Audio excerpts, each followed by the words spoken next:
Bueno, tenemos que hablar sobre extractivismo y esto solo sería un aperitivo absolutamente diminuto. De hecho, la exposición son 15 minutos. Mi única intención es sentar las bases para que luego se abra un diálogo. La esperanza es que desborde los minutos que nos ocupan aquí. Creo que es un tema importante, si no, no habría venido, evidentemente. De hecho, no quería venir. Y esto quiero dedicarle unos segundos a explicarlo.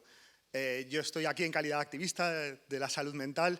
No quiero estar aquí. Eso no quiere decir que no haya mandado una propuesta y haya sido aceptada, sino que no me apetece.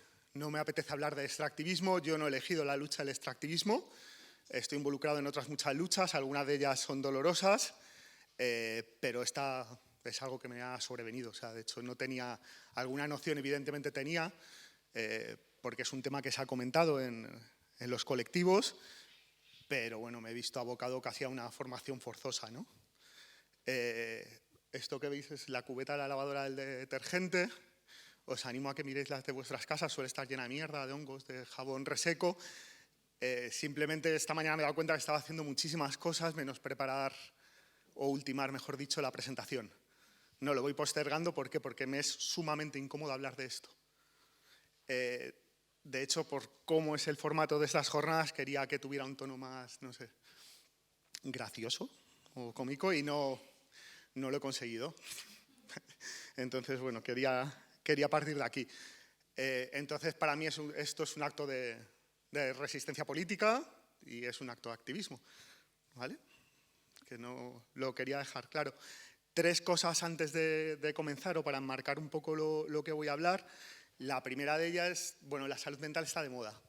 Esto no creo que sea un juicio de valor, casi es un hecho, ¿no? Es algo que podemos estar todos más o menos de acuerdo. Ya no sabemos, de hecho, qué es la salud mental, ¿no? Las palabras se han convertido casi en un cascarón vacío, ¿no? Que se nos queda entre los labios. Yo me dedico a esto desde hace muchísimos años y no sé ya muy bien qué significa la salud mental. Pero sí que sé que está presente y que es un negocio, ¿vale? A muchos niveles. En el ámbito que nos ocupa, pues puede ser una baza, una oportunidad que abra puertas, que nos permita un acceso a algún tipo de financiación o incluso que simplemente pues, ayude a generar un capital simbólico. La segunda cosa que quería plantearos es que esta es una ponencia, una intervención que no va dirigida a activistas.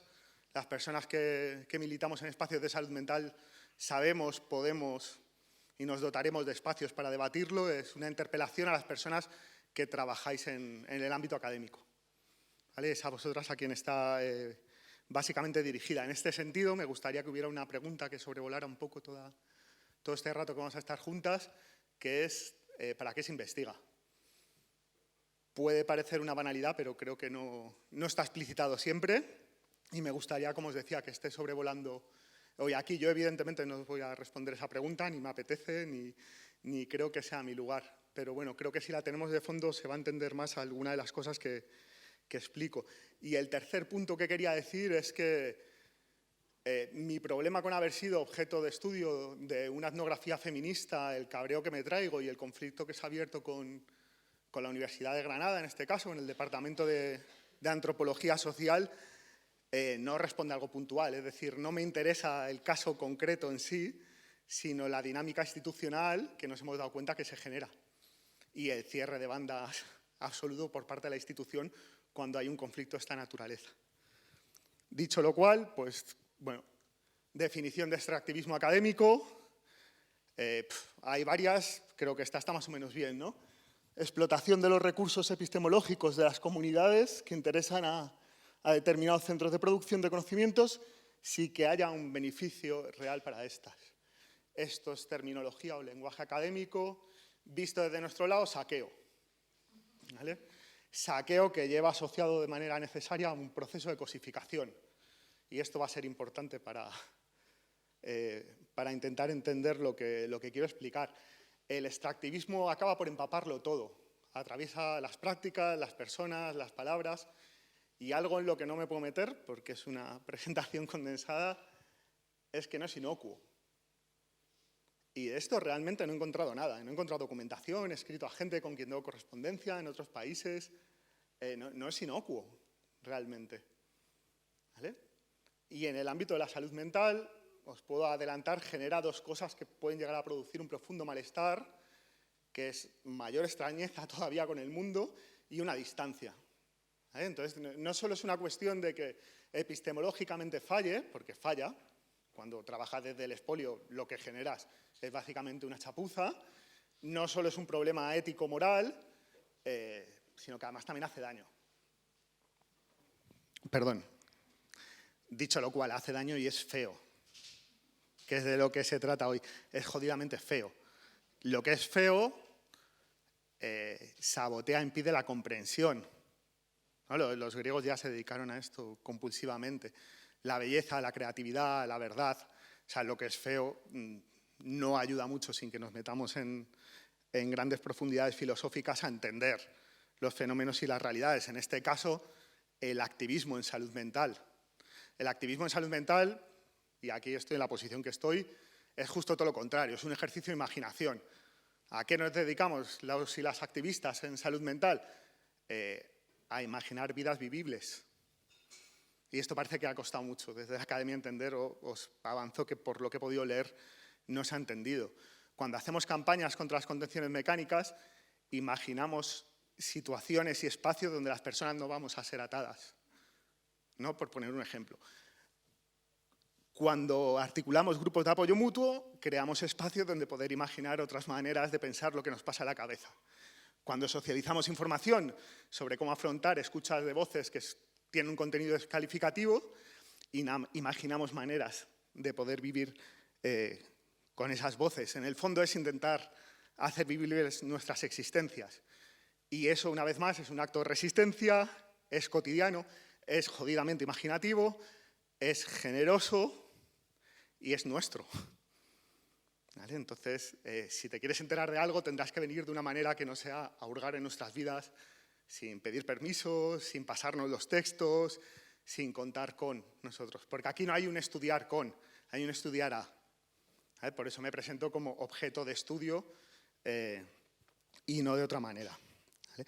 Hace poco, Fátima Masud, que es de Orgullo Loco Madrid, ponía esto en las redes, ¿no? Ojalá me escribiese la misma cantidad de personas para tener una cita que me escriben, que para hacer un doctorado, un TFM, un TMG, etcétera, etcétera. Bueno, ella aquí se ha tenido el humor que a mí me ha faltado al elaborar la ponencia y quería traerlo. Se ha ido de madre esto de estudiar la subalternidad. O sea, nos pasa a nosotras, a nosotros, pero le pasa a muchos otros colectivos. O sea, hablamos con gente de vivienda, o sea, le pasa a la gente pobre en general, a la gente distinta, a la gente trans, a la gente coja. O sea, hay una obsesión por estudiar la subalternidad que entiendo desde fuera como profano y como intruso en estos espacios, que responde a que hay una superoferta académica que no se corresponde con la oferta de trabajo real, pero no es nuestro problema.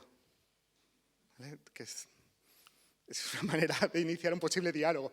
En serio, que la universidad está atravesada por las lógicas neoliberales, lógicas productivistas, de publicar, investigar, etcétera, etcétera, no puede tener como consecuencia la invasión de determinados espacios, de determinadas intimidades y la violencia que ello conlleva. Yo no soy académico, sí que estuve en la universidad, desconocía hasta ahora esta lógica implacable que tiene la universidad en tanto que institución y estructura para ejercer poder y para autoperpetuarse. O sea, la desconocía. Pero bueno, desde septiembre que empezó todo esto sí que vengo pensando sobre el tema y sí que he pensado en otros ejercicios de poder que han atravesado mi vida y que nos pueden ayudar un poco, no sé, a ampliar y salir del territorio universidad. Este es el colegio al que llevaban mis padres, colegio católico. Estuve un montón de años, no sé si conocéis cómo funciona la confesión. No sé si sois católicas, si habéis atravesado, etcétera, etcétera. ¿Habéis visto pelis? Está bien, algo sabéis. En espacios pequeños pasaban los pueblos, pero en los colegios pasa. El cura que te confiesa te pregunta por tus amigos, por tu vida, etcétera, etcétera, ¿no? Obtiene una información íntima que permite, evidentemente, ejercer un poder. Esto es la comisaría de Moratalaz, estamos en Madrid. En Moratalaz está la Brigada de Información, quienes hayáis participado de movimientos sociales, pues todos conocemos, ¿no? Moratalaz, Brigada de Información, elaboración de unos y miles de dosieres informativos, básicamente sobre lo que se hace, se deja de hacer en colectivo en los barrios. Centro de Salud Mental de Puente Vallecas, pues fue al que acudí durante bastantes años. La consulta de psiquiatría también es otro sitio donde tu intimidad se ve distorsionada y se ve agujereada y vulnerada. Y por último, bueno, la Universidad de Granada, Facultad de Filosofía y Letras, la academia. Yo por eso os decía, yo esto no me lo esperaba en mi vida, no, o sea, me he dado de bruces con ello y pese a que lo he intentado hacer todo lo gracioso que he podido, lo leve, y he puesto rótulos con brillito y tal, es que en el fondo me da una pena terrible, porque frente a otros conflictos en los que participamos, el choque es más fácil hacerlo visible y el lugar desde el que podemos hablar está más legitimado. Aquí no, ¿vale? O por lo menos es desgraciadamente lo que me he encontrado yo. No es así porque, pese a hacer una cuestión que es eminentemente política, que tiene que ver con la legitimidad de la palabra, de poder hablar, ¿no? Con las personas que investigas o no, lo que pueden decir, lo que no, lo que es suyo y lo que deja de ser suyo, aquí del otro lado no hay un reconocimiento de que sea político, porque no se te reconoce como sujeto político. En el fondo lo que hay es un mecanismo de inferiorización todo el rato. En el fondo somos una mierda y somos tratados como una mierda porque se asume que somos así. Lo que pasa es que no se explicita.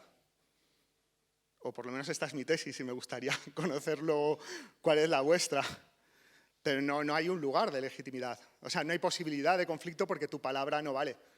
Porque la institución se cierra en banda de manera absoluta. ¿Veis que no ha sido gracioso?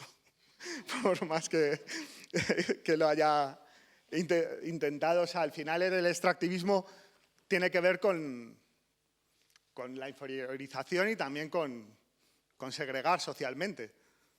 O sea, ¿qué se va a hablar de acceso a la palabra pública si no tenemos acceso a los testimonios? Y no solo eso, sino que los testimonios que se incorporan en investigaciones surgen de conversaciones informales. Es decir, estás siendo investigado sin que nadie te haya avisado de que seas investigado. Y esto lo empezamos a hablar entre nosotros, entre nosotras, hostia, que es más frecuente de lo que parece. Y al otro lado, porque aquí sí que hay un otro lado claro, no parece que le escandalice. Y a mí esto me vuela la cabeza. No sé a quiénes estáis sentados al otro lado, pero a mí es algo que no acabo de comprender. Y que choca, esencialmente, con lo que se presupone que son motivos de estudio y con los desarrollos de investigaciones. Es decir, muchas investigaciones que versan sobre movimientos sociales se nos ofrecen como un aporte, una aportación a los propios movimientos sociales, como algo que nos enriquece. O sea, A, no lo hemos pedido, y B, se tiene que abrir una discusión pública de si esto es así. ¿Vale? Voy acabando. En el juego con la universidad, en la interlocución con las distintas partes que han formado parte del conflicto y sobre todo últimamente con el director de la Escuela Internacional de Doctorado de la UGR, lo que ha habido es un trileo. ¿Vale? ¿Dónde está la bola? Aquí o aquí. ¿Vale? De hecho, en la última comunicación hay un ejercicio de equilibrismo, casi voy a decir que admirable, en el cual se reconoce que a partir de lo que ha pasado se toman medidas. Lo que ha pasado es que hemos roto la condición de subalternidad, se nos ha ignorado hasta que nos hemos buscado compañeros abogados. Entonces sí, entonces ya responden. A nosotros no, pero a los abogados sí. ¿Vale? Ahí hemos roto la lógica con la que se manejaba esto de que se piensa que somos mierda, etcétera, etcétera. Y os decía, se enumeran las medidas que se han tomado, que son de tipo formativo, a la vez que se explicita, pero aquí no ha pasado nada. Que quede claro, aquí no ha pasado nada. 2 personas, que una compañera está aquí sentada, les hemos instado al departamento y a la escuela de doctorado a que se comprometan a 3 cosas muy sencillas: que no investiguen a gente que no sepa que está siendo investigada, que no incorporen comunicaciones privadas e informales en investigaciones, y que la gente que forma parte de investigaciones, cuyos testimonios forman a pasar parte de los trabajos, tengamos acceso a eso, ¿no? ¡Qué mínimo! Evidentemente nos han dicho que no van a hacer eso, porque eso ya se cumple, pese a que han tomado medidas. Me puedo permitir decir esto, es jodidamente loco, ¿vale? O sea, esto se lo cuentas a gente fuera de la academia, en nuestros entornos, en nuestras luchas, y bueno, no sé, creo que rompe todas las contingencias y todos los marcos de entendimiento que tenemos. Esto sí que lo quiero leer porque lo he escrito esta mañana o sea, la academia que he conocido ha sido implacable, deshumanizada, moral, pero también fea, carente de cualquier imaginación, burocrática, gris, corporativista, tergiversadora y en definitiva un lugar estéril. Vuelvo y acabo con lo que os decía al principio. A nivel epistemológico es una chapuza el conocimiento que puedas generar así. A nivel moral no me voy a meter. La mayoría de críticas al extractivismo se basan en lo epistemológico y lo moral, pero es que también es feo. Y a lo mejor esto también tendríamos que tenerlo en cuenta. Carece de cualquier tipo de imaginación para acercarse a realidades que fundamentan su praxis política en la imaginación, en imaginar otros mundos posibles y en imaginar vidas que sean vivibles, ¿vale? Creo que son argumentos suficientes para que no os embarquéis en prácticas extractivistas, para que no escurráis el bulto cuando haya debates públicos en vuestros espacios de trabajo sobre el tema, pero es que además añado una última cosa: ya no hay garantía de impunidad. Parte del descoloque que ha generado todo este conflicto al personal investigador, dirección de tesis, escuela de doctorado, etcétera, etcétera, es que no es habitual que los objetos de un estudio digamos, ¿qué pasa con esto? ¿Vale? Solo tengo que decir una cosa, los tiempos han cambiado. O sea, cuidaros, no se puede volver a garantizar que estemos callados para siempre. Como tantas otras cosas en el ámbito de lo social, pues se camina para adelante, ¿vale? Y por mi parte, gracias. No sé si está en tiempo.